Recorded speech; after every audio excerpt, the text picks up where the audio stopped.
और हुकूमत को घुटने पर लाके खड़ा कर दिया, घुटने टेकने में मजबूर कर दिया कानून ने। क्या हिंदुस्तान के 20 करोड़ मुसलमानों के अंदर ये जुर्रत नहीं है, ये हौसला नहीं है, ये ताकत नहीं है, ये वो हिम्मत हार जाएंगे? हम ये हुकूमत को मजबूर करेंगे कि ये कानून वापस लें। आज हम यहाँ बैठे हैं, कल अगर all India Muslim personal board आपसे ये कहता है कि आइए चलिए दिल्ली के रास्ते पे, आइए मुल्क की पार्लियामेंट का घेराव करते हैं, कोई गैर कानूनी बात नहीं कह रहा मैं आपसे, ये जमहूरी रास्ते के अंदर ये सब लड़ाई इस्तेमाल हुए। हमने अंग्रेजों के खिलाफ लड़ाई लड़ी है, बिल्कुल पीसफुल लड़ाई लड़ी है, वो तमाम जमहूरी रास्ते इख्तियार किए। हम जो है ये जो प्रोग्राम हो रहे हैं पूरे मुल्क में, फाइनली हम दिल्ली के अंदर एक बड़ा प्रोग्राम करने जा रहे हैं। हम आवाज देंगे आपको, पूरे हिंदुस्तान के मुसलमानों को आवाज देंगे, बड़ी तादाद में आइए, पूरी दिल्ली को हम जाम कर देंगे। हमारे कायद आगे बढ़ो, हम तुम्हारे साथ हैं, हमारे कायद आगे बढ़ो, हम तुम्हारे साथ हैं, और हुकूमत को मजबूर करेंगे। हम कोई तशद्दुद की बात नहीं कर रहे, हम कोई हथियार उठाने की बात नहीं कर रहे, हम कोई लाठी भाला उठाने की बात नहीं कर रहे। हम ये कह रहे हैं हम जमहूरी तरीके से, मुंसिफाना तरीके से, यानी पुरअमन तरीके से ये अपनी जद्दोजहद जारी करेंगे और बिल आखिर हम दिल्ली के अंदर हम बड़ी तादाद में जमा होकर हुकूमत को मजबूर करेंगे कि वो इस कानून को वापस करें।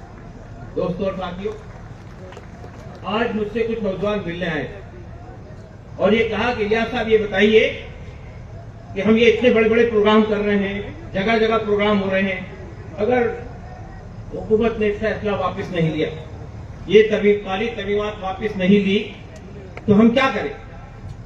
तो हमारी तो पूरी तहरीक जाया हो जाएगी, हमारी तो कोशिश रायगा चली जाएगी। मैंने कहा नहीं, हम क्या हासिल कर रहे हैं। पहली बात मैंने उनसे कहा, ये देखिए हम जिस काम के मुकल्लफ हैं वो हमें करके देना है, हम जिस काम के मुकल्लफ हैं वो हमें करके देना है। हम खाली बैठे रह जाएंगे, हाथ पे हाथ धरे बैठे जाएंगे, मायूस रह जाएंगे, तो कोई चीज आपके लिए काम नहीं आएगी।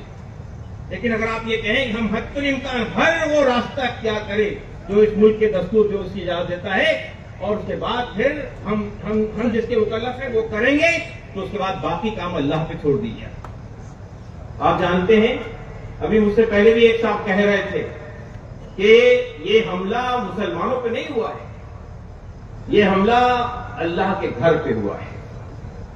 ये हमला जो है मुसलमानों की इमलाक पर नहीं हुआ है, ये उन इमलाक पे हुआ है जो अल्लाह के लिए वक्फ की गई है। और हम जानते हैं, तारीख हमारे सामने है। एक बार ऐसा हुआ था कि कुछ यमन से अब्राहा निकला था तम तराक के साथ, बड़े जोश के साथ कि हम खाने काबा को नऊजुबिल्लाह ढा देंगे। क्या हुआ? तारीख ने वो भी याद रखा है कि छोटे छोटे परिंदों ने, जिनकी कोई हैसियत नहीं, ऐसी कंकरियां मारी कि पूरा अब्राहा उसका पूरा लश्कर जो है घुस होकर रहे।